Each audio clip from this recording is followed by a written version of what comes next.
Well, this is Bobby at Copal TV Repair with a quick reminder or information for those who happen not to know those things.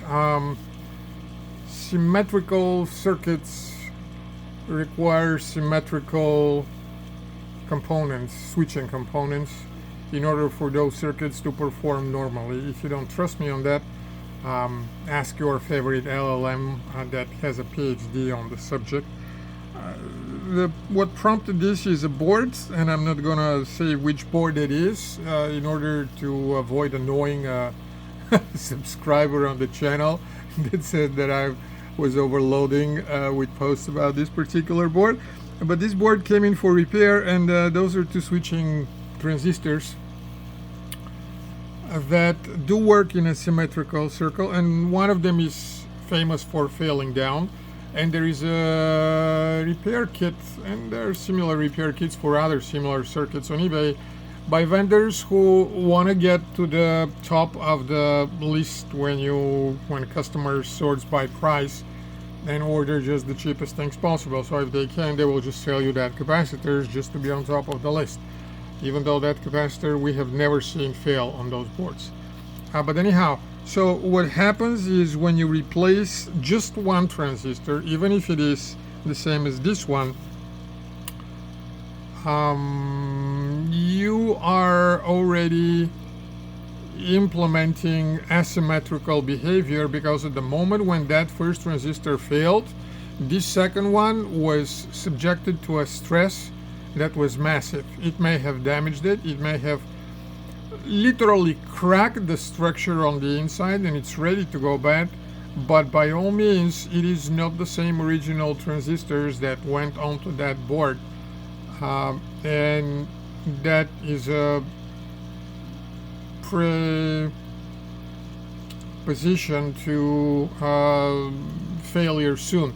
It is even worse when the second transistors is not even the same. This is very different from that. That's a substitute that was probably part of a repair kit. This is just plain wrong, and it's gonna work. It's not just about this particular board, it's about any other board that is out there. When a transistor that is part of a symmetrical circuit fails, you always replace the two transistors. Not only so, you always replace them with the same type, and ideally you always replace them with ones from the same batch. Now, what would happen if you do something like that? Will it always happen? No, it won't always happen. It really depends. But you are inviting trouble for that. And for what? For the sake of saving $2? That is the difference between quality repairs and cheap, and most of the people probably don't even know it. And so somebody will sell you a repair kit that has this transistor, which is a substitute. They must say you that it's more powerful. It may be more powerful. Does it have the same QG as this one?